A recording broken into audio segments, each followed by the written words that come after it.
You ever seen somebody go from a very dark place? I mean, a very, very dark place. They're addicts, drug, alcohol, alcoholic, DUI after DUI after DUI, and DWI, and not good friends, not in a good place. Boom! 3, 6, 12 months later, 24 months later, 3, 5 years later, they're in an incredible place, fully changed, whole different human being. You don't even recognize them. You watch them, you see their eyes, you see the way they walk, talk. Everything they do is so impressive. What caused this? By the way, let me give you the flip side. You ever seen somebody that's doing great? They're doing great things, contributing, good family life. They're in a good place, good surrounding, making the right decision. 3, 6, 12 months later, you don't recognize them. They're in a dark place. What happened to them? Why are they not growing the way they were growing before? This person, same body, same spirit, everything's the same. How is it so different of an attitude and the results they're getting? What causes somebody to make drastic change? You ready? Very simple for me. Words, language. Today I'm on a conference call with my guys, and one of my guys asked the question. He says, Pat, what do you think about burning out? You know, what do you do when you're working and your people are burning out, and just it's burnout and burnout this and burnout that? I said, you know what? First of all, I don't use that phrase. I said, how long have you been working with me? A long time. When's the last time you saw me burn out? I've never seen you burn out. I said, I'm not a robot. I'm not a machine. So you know how I slept last night? I said, how'd you sleep last night? I said, I don't even know how I slept last night. I put my head down. I was gone. I woke up. I don't even know what I dreamt about. I had slept so good. It was like 1,000 pounds on the bed going down because I was gone. I slept so good. I'm not telling you I don't rest. I'm not telling you I don't rest. But I said I don't burn out. Why don't you burn out? Okay, let's talk about that. Everything in life is about language. Everything. There's a word I don't use. I don't use the phrase, I was saying this on the conference, I don't use the phrase, you see the T word? It's one of the most dangerous words in the world. I don't use the T word. I don't like to use the T word. And I don't like people using the T word around me. Very comfortable, you said, you know, you use whatever words you want to use around me, fine. Yeah, some of the stuff I don't like, fine. I was in the military. We curse professionally. We curse for a living is what we did in the military. And that stuck with me in works I've done, everything else I've done. Not telling you I walk on water here, but I can't stand the T word. Why not? Surround yourself with 5 people around you and let them keep telling you how T they are. Oh my gosh, I'm so tired. Oh my gosh, I'm tired at 3 o'clock. I need a nap. I'm so tired. Oh my gosh, you're driving me nuts. You're driving me nuts with this T word. You say it, you're right. I don't want to say it. I don't want to say the T word. Just like I don't want to say a lot of words, other words. My dad was in town. I went home, the TV was on, the news was on. I can't even stand watching the news right now. I like the news. I enjoy seeing what's going on. I want to be educated and aware of what's going on with the economy and the market today. But I read today. I don't watch today. It's so divisive today. It's so manipulative today. Everything's about dividing today. You know, when you run a Dana White pits his guys against each other. For what? Exposure, competition, bigger payday, people make more money, right? Okay. ESPN, Cleveland, Lakers, Bulls, all these guys. Why? Because it's results, competition, it's great. There's nothing wrong with competition in sports. There's nothing wrong with competition in business. There's nothing wrong with competition in those types of areas. There's a lot of problems with competition in politics. You know why? Because it's mindsets being injected. It's manipulation being injected. And many people are buying it.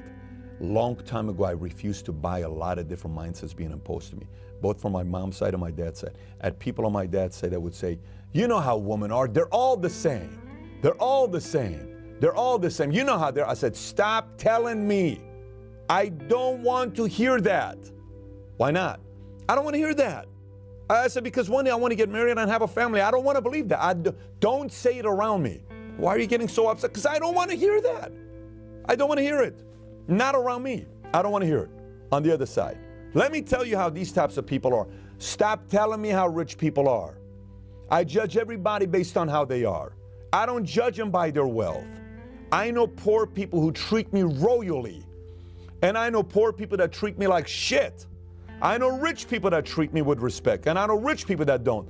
Dollar sign never made a difference as the character of the individual. Stop putting that stuff in my mind. I don't want to hear it. I was 21 years old saying these things. I was in the army. Couple of guys telling me you'll never be rich. I don't want to hear it. Say it to somebody else.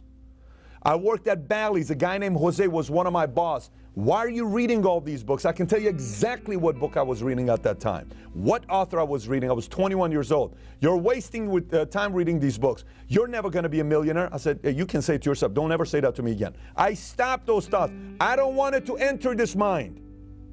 I don't want to do it. You remember the scene, Pursuit of Happiness? You know that famous scene? I interviewed a real guy, Chris Gardner. I introduced him at an event back in 07, 08. There's a scene where he says, don't let anybody change your mind, not including myself, your father. I don't want to do that. The other day, as a father, I made a mistake next to my son. Talking to this couple, and we're talking about a third baby. They're considering a third baby. My son is next to me. I said, kids are so annoying sometimes. I said it in front of him. My son went under the table. He wouldn't come up for 20 minutes. My heart, my soul was crushed. I didn't like that. All day I thought about it. I went home. I went to my son. I said, we're leaving. My wife said, is he in trouble? I said, he's not in trouble. Daddy's in trouble. I said, we're leaving right now. We're leaving. He says, where are we going? I said, I got to tell you something. He says, is everything good? I said, believe me, everything's good, but we got to go. I took him in the car. We drove. I pulled over. I said, I want you to look at me. I said, this is a kid with a lot of pride. Very proud kid, and I love this kid. Very special kid. I said to him, I said, I said something today, and I noticed you didn't like it. He said, yes. I said, I want you to know something. He says, what's that? I said, I need you to look at me in my eyes. He says, look at me in my eyes. I said, you know what was the greatest day of my life? What? The day you were born. Greatest day of my life. Obviously, you have two other siblings. Those were also incredible days for me. But up until that point, the greatest day of my life was when you were born. I said, I took you, you stayed at the hospital, you had jaundice. We'd come and we'd watch the light. Your skin was yellow. When you came home after 5 nights, I put you on my lap. We watched the Super Bowl. That's when you came home. You were born February 1st of 2012. I was the happiest man alive because I named my son Patrick Gabriel Bet-David. Patrick is my name.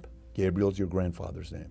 Two people that's going to inject the spirit into you. And Bet-David is the house of David. Beta, a Syrian last name. Bet-David. I said, you fulfilled me because God gave me the greatest gift ever, was my first son. So let me tell you, I've watched you since the day you were born. You've always been very independent. You've always demanded respect. And what I said today was not a responsible statement by your dad. I want you to tell me, I want to explain to you what I mean by this so you understand this part. He says, what's that? I said, here's what I mean by annoying. I said, sometimes is your daddy annoying? Yes. I said, do I sometimes push you too hard? Yes. Do I sometimes challenge you? Yes. Do we have a lot of fun together? Yes. Do you like to wrestle with me? Yes. When I come, do you like to jump on my back? Yes. I said, do you know I love you? Yes. Do you know I love you a lot? Absolutely. I said, great. But I sometimes annoy you, no? Yeah. And sometimes you guys do as well. I didn't mean it in a way for you not know that I don't love you. You need to understand that part. I wanted to give you my interpretation of the word annoying. You need to know. You being born changed my life. Do you understand me? Yes, Daddy loves you. Great. I took him home. You know why I did that? I don't want that to linger. Because words have so much weight behind them. I don't want that to linger. And we went home. We had a great time. We came back out. There's certain words I refuse to accept. I don't like another person imposing their fears, insecurities, and victimhood on me. I'm Armenian, I'm Assyrian. Every year we have the Armenian and the Assyrian genocide. 1.5 million Armenians, 500,000 Assyrians. I am Armenian and I'm Assyrian. These are events that took place over 100 years ago with young Turks on what they did, what the Turkish Empire did to Armenians. 1.5 million people. And there are words that I see my community use where they say victims. I can't listen to that word because I don't see myself as a victim. I don't. It's too powerful of a word. I don't see myself as that. So I'm not going to say, well, we're victims. I'm sorry, I'm not a victim. I don't buy that. So why am I saying this to you? Look, I've seen people change from good to bad. I've seen people change from good to bad to dark places where I don't even recognize them. I don't even know what happened to this individual. And I've seen people go from dark places to bad to good to great. The change from good to bad and the change from bad to good is both caused by words. Be very careful what words you use. You choose whatever words I'm just telling you some of mine. The T word happens to be one of them. I don't like to use it.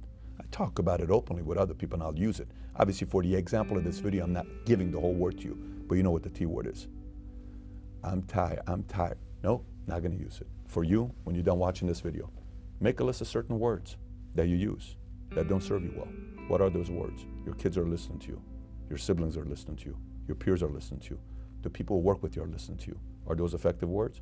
No, stop using them. Add them to a list, say moving forward, I don't want to use these words. You use them once, be aware, not going to use it again. Then, what words do you want to add to your repertoire? What words do you want to add to your dictionary? Start using those words. And people around you, when they freely throw words around, stop them. Stop them. Don't let them use it around you, because a form of you not saying anything means you're accepting those words. You don't have to accept those words. You can say, Bobby, I don't agree with that mindset. You can believe it. Totally fine. It's America. You have the right to believe that. I'm not buying that. So it's going to stop right here. You can buy that. I refuse to buy that. And then eventually, people around you are going to be like, what is wrong with you? You sound a little weird. No. I'm just being protective of my spirit. Because however I feel, my family's going to feel. And I don't want them to have that kind of spirit in my household. You get to decide that. So my challenge to you, make a list of the words. And those that don't produce results, replace them with some good ones. And then go keep talking about it over and over and over again, and watch yourself go from wherever you are right now to incredible places.